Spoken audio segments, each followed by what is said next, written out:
What's up guys, Kyle here again, and today we are going to take a look at the very first Overdrive that I ever owned. The Joyo Vintage Overdrive. Let's do it!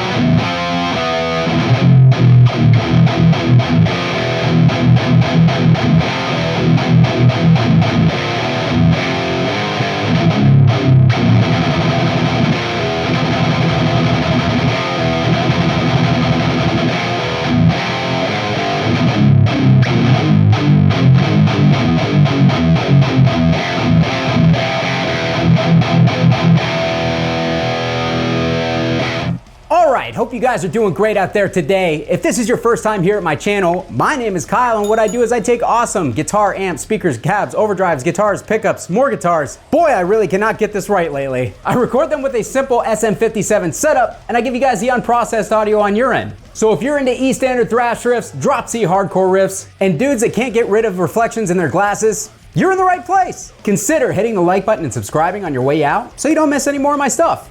Thanks! Alright guys, so this video was really just an idea on the fly. I was over at my singer's house the other day for the band Represent, and I had forgotten that I let him borrow my Joyo Vintage Overdrive, which was the first Overdrive that I ever had. My sister actually bought this for me as a Christmas present because essentially at the time I did not own any Overdrives. I didn't know what they did. I didn't have any money, and I didn't want to spend my own money on a pedal that I might not like. Sadly enough, this thing was like 27 bucks brand new back in the day. But yeah, that just shows you how broke I was. So anyways, you know, I knew that a lot of people ran tube screamers and stuff like that in front of their high gain amps. I didn't really understand why. You know, I had a 5150 and a Triple X at the time that I got this pedal, and those amps had all the gain that I could possibly need, so I didn't understand putting a pedal in front of my amp that would give me even more gain. But the very first time that I put this thing in front of my PV Triple X,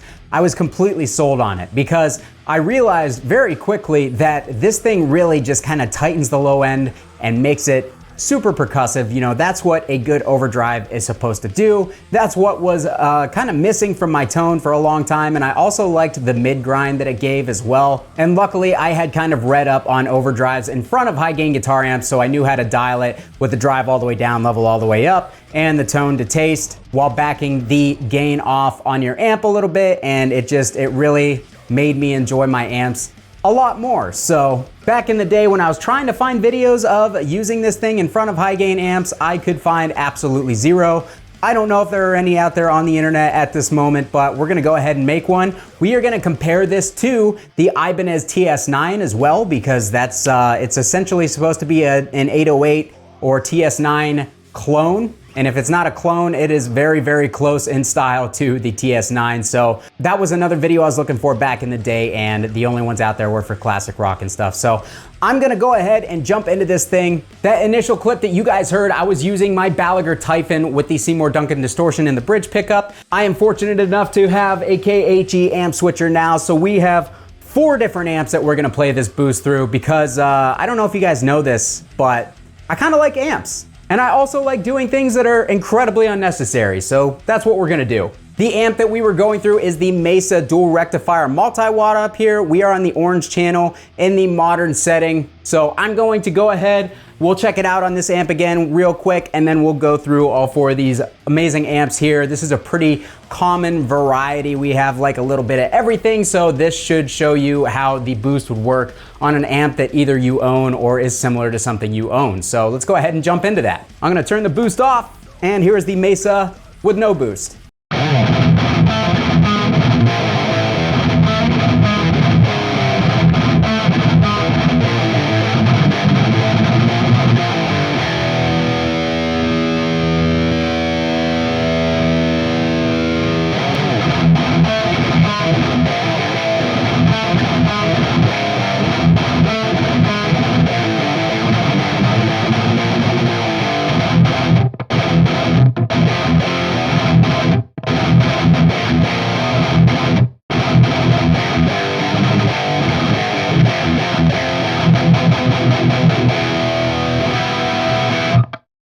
right, so that is how it sounds on the Mesa rectifier. I'm gonna go ahead and shut this off. I'm gonna turn the TS9 on real quick just so you guys can see how it compares to the vintage Overdrive. I'll play a riff with the TS9 on, and then I will play the same riff with the vintage Overdrive on.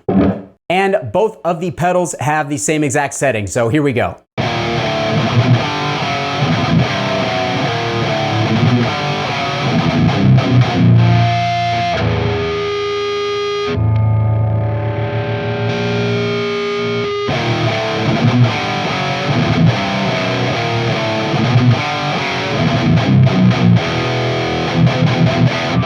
Okay guys, so between the two pedals, the TS9 definitely takes out more low end and definitely adds more upper mid clarity and detail. The Joyo actually seems to be a little bit muddy. I don't think I've directly compared these two before, but the Joyo definitely is much rounder in the mids. It doesn't take out as much low end, and it is definitely not as clear as the TS9. So that was a little surprising because I kind of figured that they were gonna sound a little bit more similar than that. So let's go ahead and go over to the EVH on the bottom here.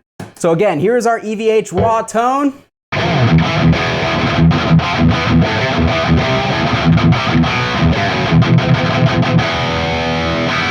And with the Joyo on.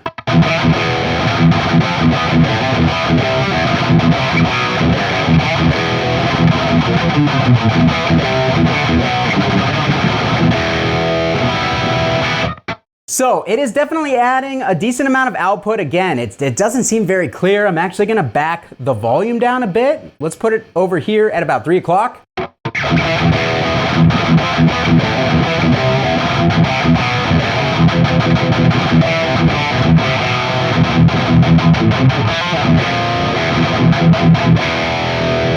I'm gonna push the tone up even more.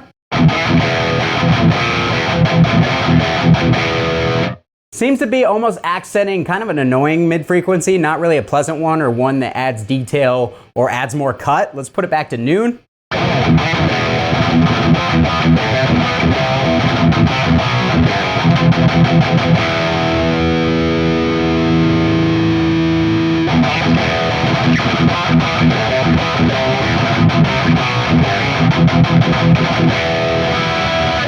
Yeah, I mean, that may make it cut better in the mix, honestly. It's kind of one of those annoying mid-frequencies that's gonna poke out, but on its own, it's not very pleasant. It's definitely more of a round, probably a little lower in the upper mid-frequencies than the TS9 is.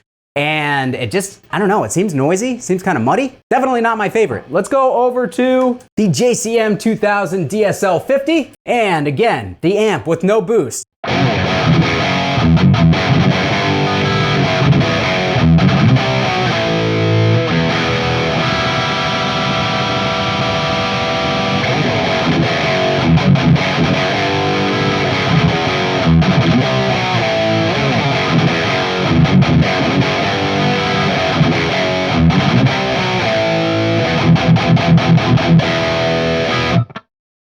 I don't really like that. I really don't.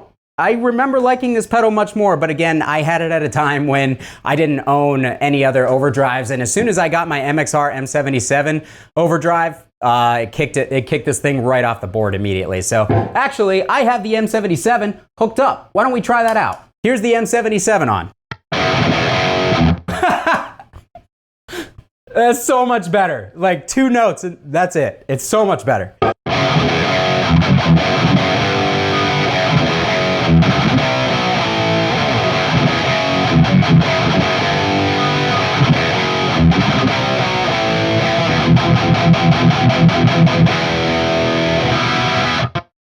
All right. Dude, I love the M77. I gotta do a full video on this Overdrive at some point because this thing is incredible. You probably can't see it, so it looks like I'm pointing at nothing, but that's okay.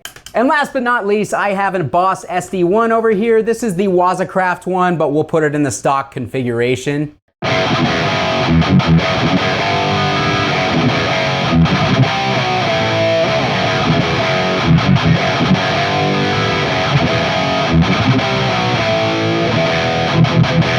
And again, one last time on the JCM 2000, let's kick in the vintage Overdrive.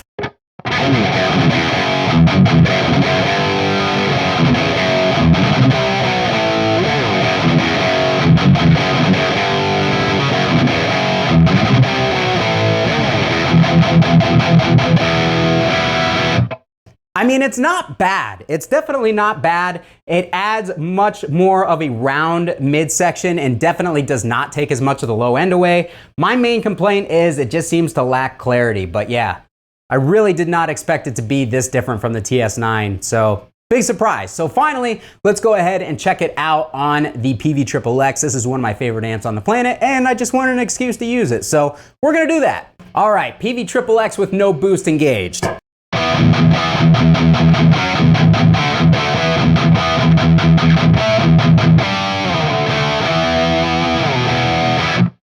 Joyo Vintage Overdrive engaged.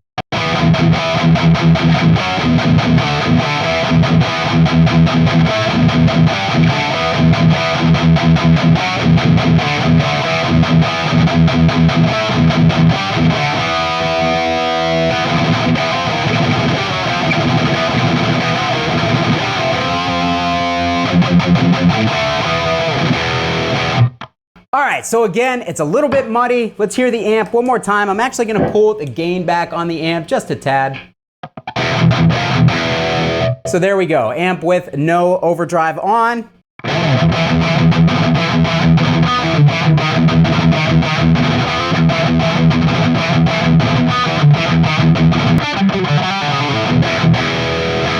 And amp with the vintage overdrive on.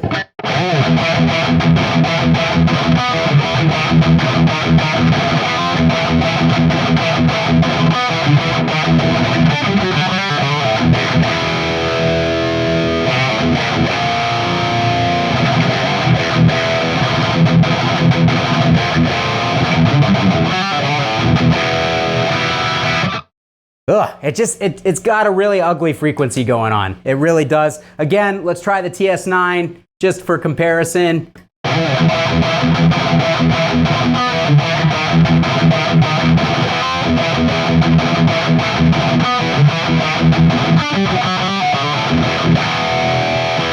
And finally, the MXR M77.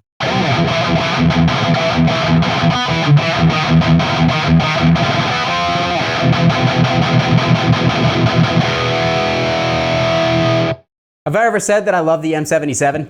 But yeah, guys, my thoughts on this thing is it's very mid-forward. It doesn't really cut a lot of the lows. The mids that it boosts are in a frequency that are just really unpleasant, at least like I said, by yourself. That's definitely a frequency that is going to help you cut through in the mix a little bit better, but on its own, it just does not sound very good. It really doesn't. I have much fonder memories of this Overdrive, but seriously, it's probably been 7 or 8 years since I plugged it in. So it's been a really, really long time since I have checked this thing out. And I can honestly say, I probably won't be using it anytime soon for anything. So Nikki, if you're watching this, I'm sorry and I love you. But yeah, last thing I'm gonna do, we're gonna stick here on this XXX and I'm going to go down to drop C. We'll play a drop C riff, see if it tightens the low end up any at all and clears things up. I have a feeling it's not going to, but we're gonna try it anyways. So, all right guys, so one final time with the XXX and the Joyo Overdrive. Here is the Overdrive with no overdrive on. What?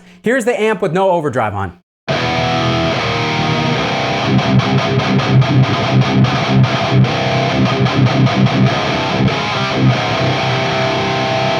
Have I ever said that I love the PV-XXX before? Because that sounds ridiculous with no boost in front. All right, Joyo Overdrive on.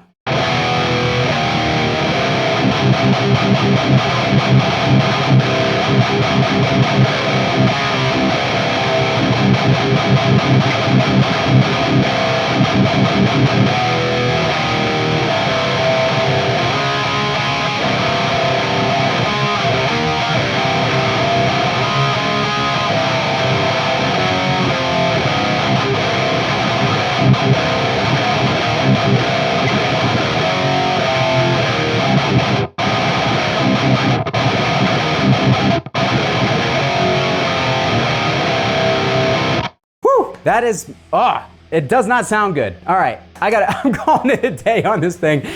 It's adding a lot of noise. It definitely did even worse in drop C than it did in E standard. So yeah, Can't recommend it, guys. I really can't. I remember it being a much better pedal than this, but for a high gain amp application, it just is not, it's not doing it for me personally. So if you guys own this pedal or have any experience with this pedal, as I'm sure a lot of people probably do, it's a very cheap, very affordable pedal.